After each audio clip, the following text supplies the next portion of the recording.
In this study, we assess the utility of bank reserves divided by GDP as a predictor for Fed policy change, from quantitative easing to quantitative tightening or vice versa. Let's get into it. For context, the CapEx cycle is a 7 through 11-year cycle in the behavior of central banks that governs liquidity conditions in the broad markets. This cycle can help predict the behavior of different market segments and concentration versus broadening behavior in equities and cryptocurrency markets. Going into this, the hypothesis was that the ratio of bank reserves to GDP is a predictor of Fed policy flip, including QE, and can be used to help time the CapEx cycle. The study was conducted using the following methodology. In TradingView, bank reserves was divided by GDP and multiplied by 100. This series was then plotted on the weekly scale in yellow. Two ranges were defined for this ratio. A low range was defined between 6 and 10. This range was marked in blue. A high range was defined between 14 and 18. This range was marked in red. The central bank balance sheet was then superimposed on the chart in blue for comparison. Each time the ratio declined and closed below 10 or increased and closed above 14, the bar count and days were measured to the next inflection point in the central bank balance sheet. These distances in bars and days were drawn on the chart to observe patterns. First, the length in days of each such transition was measured and categorized by type, QE or QT inflections. These lengths are the time durations between first signal and Fed balance sheet inflection points. Then the following operations were performed to produce projections for the length of the next inflection transition. 1. A linear best fit was performed on the total series regardless of inflection type. This was used to project the next inflection length. 2. The ratios of successive pairs of inflections were computed regardless of type. These ratios were averaged and applied to the last transition length to produce a projection. 3. All inflection lengths were averaged together regardless of type. 4. The ratios of successive pairs of inflections were computed for upside QE inflections only. These ratios were averaged and applied to the last upside QE transition length to produce a projection. 5. All inflection lengths were averaged together for upside QE inflections only. 6. The ratios of successive pairs of inflections were computed for downside QT inflections only. These ratios were averaged and applied to the last downside QT transition length to produce a projection. 7. All inflection lengths were averaged together for downside QT inflections only. It is a valid assumption that we can base an estimate of the next length on the progression of the total series of inflections regardless of side. It is also a valid assumption that we can base the estimate for the next inflection length on only same type previous lengths. However, it is not appropriate to base the estimate for the next inflection length on projections made from opposite side inflection lengths.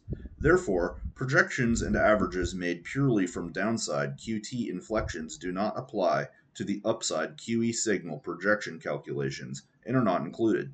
Because there are 5 hypothetically valid projections, we average them together to produce a composite estimated projection for the inflection length of the current transition to QE. From the chart, we can make the following observations regarding the patterns observed in this ratio. 1. The scaled ratio appears to oscillate in a range between 6 and 18 in synchrony with the CapEx cycle observed in the central bank balance sheet. 2.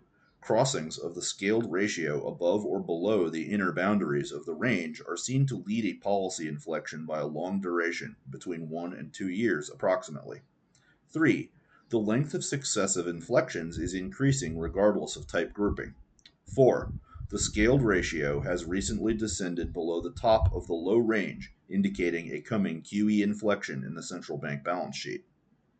Our current transition to QE started on September 8th of 2025, and our composite projection from the previously mentioned calculations is 678 days. This implies that the date of the inflection will be on July 17th of 2027. The results of this study would indicate the following conclusions. The original hypothesis appears to have been validated as correct. This ratio does appear to predict changes in Fed policy, including QE, as measured by the central bank balance sheet. However, from this study we also discover that the length between each signal and the change in policy has been increasing steadily. Some possible explanations for the observed behavior include 1. A low ratio of bank reserves to economic growth causes funding stress. This induces the central bank to stimulate the economy by injecting additional liquidity. 2. A high ratio of bank reserves to economic growth can indicate a glut of dollar liquidity in the system, implying inflationary risks. This induces the central bank to tighten monetary policy. 3. The length of the lag reflects the increasing scale of the overall monetary base and the central bank's hesitation to add to it due to bond market concerns. 4. The central bank is finding more subtle ways to add liquidity prior to an inevitable liquidity injection from QE. Some possible problems with the study could include 1. Linear best fit could not be performed on the single inflection type series because there was not enough data. 2. It is possible that the forces driving the increases in length of upside QE inflections are different than those driving downside QT inflection lengths, making them incompatible. 3. The different projection methods had different levels of accuracy and different amounts of data, possibly increasing error in the composite.